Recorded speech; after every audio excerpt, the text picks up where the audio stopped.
Somebody, the case that you mentioned now, so that somebody had dementia. So I've been in homes when my dad was in there, and I've seen, Sure. when they've gone. Yes.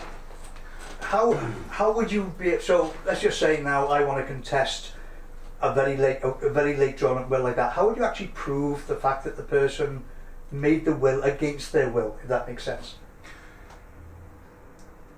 You need to have a good understanding of the history, Right. and the person, so that the history between the families, and suddenly why somebody is coming on the scene. So undue influence is something that you have to prove. You have to also prove that the person didn't have the capacity, Right. to make the will. And I suppose people, when they're ill and they're in under medication, there are all kinds of thoughts going in their mind.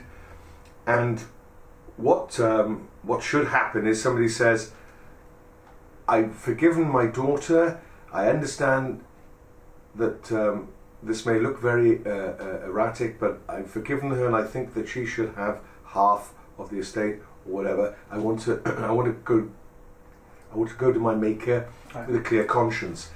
But how you would go about it in the relation to challenge it, it's all about medical evidence. Yeah. It's all about relationship evidence. You should never draft a will with anybody else present, apart from the person who wants to make the will. Right. So you shouldn't have the daughter saying, "Oh, ma'am, don't forget, I was going to have that," and "Oh, the Van Gogh, you were going to give that to me," and whatever, and so forth. So the person who's drafting the will needs to understand that the person that they're with. So it takes a time and process, because this is the other thing. You buy one of those W.H. Smith things, and who's filling it out? Yeah. Who? Okay. Is it her handwriting? Is it not? It could be typed, whatever. No one's going to know unless someone's going to contest the signature and the witnesses.